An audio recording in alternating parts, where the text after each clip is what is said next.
Tom Cotton. He joins us from Minneapolis. Senator, welcome. I want to start with something that people are watching now. It's what you on the Intelligence Committee have been investigating, and that is potential Russian efforts to influence American actions. So what's happened is the National Security Advisor, H.R. McMaster, has been under a bit of an assault in the digital space. And the New York Times reports that on Friday, on social media, 600 Twitter accounts linked to Russian influence operations at one point had the hashtag #FireMcMaster.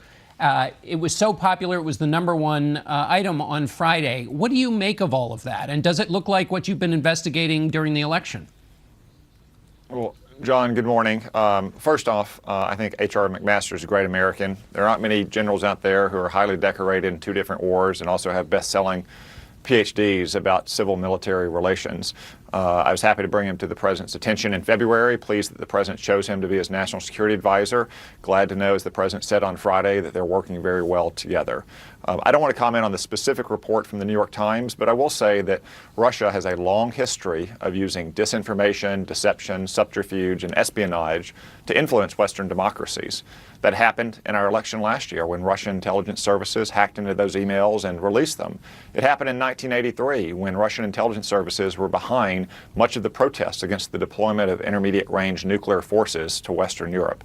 So it should come as no surprise that Russia continues its effort to manipulate Western democracies in a way to sow discord and disagreements between our countries in NATO and within the United States or any other Western European country. And it's something the United States obviously must be on guard against.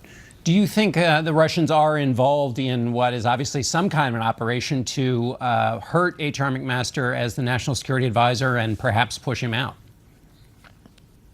Again, John, I don't want to comment on that specific report, but it shouldn't surprise any American to know that Russia uses its money and its intelligence services to spread disinformation, use subterfuge and deception and manipulation to try to divide political opinion within the United States, within any Western European country, or among NATO countries.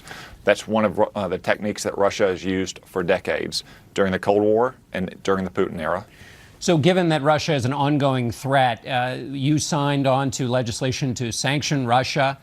Is there more that the administration should do? Well, Russia remains an adversary to the United States. We have some overlapping interests. It would be better if our relationship was better, but our relationship is not good right now because of Vladimir Putin. There are steps that I think that we should be taking that we should have taken under the Obama administration. For instance, providing defensive weaponry to Ukraine. I encourage the president and the administration to take a look at those steps. I know they are doing so through deliberate, careful National Security Council meetings.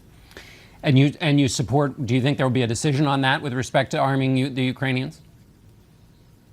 I hope so, John, and I hope there's other steps that we can take to try to strengthen NATO's defenses against Russia. For instance, Russia is conducting a major military exercise on their western border, on NATO's eastern border. I've long supported the efforts to send more of our troops to Eastern Europe to try to increase the permanent presence there and to make it clear to Russia that we'll stand by all of our NATO allies and they can't take steps that will intimidate or interfere with NATO's member countries. Another thing the administration, the president, and the Defense Department are looking into is the situation in Afghanistan. I want to ask you a couple of questions that the president appears to be asking, which is, first of all, after 16 years, why is it still in the U.S. national interest to be involved in Afghanistan, where you served and fought? John, Afghanistan is the place from which we were attacked 16 years ago next month. It's the one place where we successfully ejected al-Qaeda from. Today, though, it's still you still see a resurgent threat from the Taliban and al-Qaeda, but also the Islamic State as well. And we don't want to see what happened in Mosul in 2014 when the Islamic State took over that city happen in Kandahar, Kabul, or Jalalabad, and let that space become an area from which terrorist extremists can plot and launch attacks against the United States and our citizens again. Do you agree with the president, who reportedly has said he believes that the U.S. is losing in Afghanistan? we aren't making enough progress. And in military terms, if you're not winning, sometimes you are losing.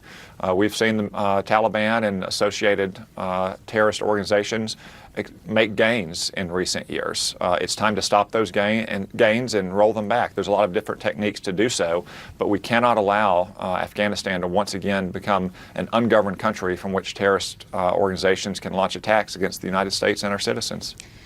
You and I, during the campaign, talked about Congress's role in overseeing the president. I wanted to get your thoughts about three things that Congress did before everybody left town. First, there was the vote on sanctions, which the president did not like with respect to Russia. Also in the Senate, you took measures to make sure there were no recess appointments. And finally, there are a couple of bipartisan efforts to make sure that the president can't fire the special counsel. What do you make of all of those actions with respect to it seems to be Congress is trying to constrain the president?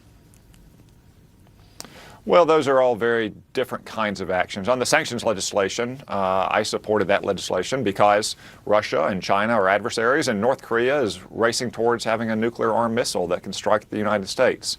The recess appointment issue is something that goes back to the Obama administration. I can tell you, as a junior senator, I signed a sign-up roster early this year that was choosing when I was going to be in Washington, D.C. during a recess to preside over a short session of the Senate to ensure that there wasn't a recess appointment. That's simply Congress taking its responsibility seriously to provide advice and consent to all nominations. We did it under the Obama administration. It's happening under the Trump administration as well. Finally, on those two pieces of legislation, I don't see them going very far. The independent counsel statute in the 1970s and 80s and 90s was a disaster. We have an executive branch in which the power of all the departments and all the agencies reports to the single elected member of the president. So those are all very different kinds of actions, but Congress is a co-equal branch of government, and in my opinion, for decades, Congress has ceded too much authority to the executive branch, and we should exercise our constitutional responsibilities seriously and with vigor. All right, Senator, we're going to have to leave it there. Thanks so much for being with us. Now that Congress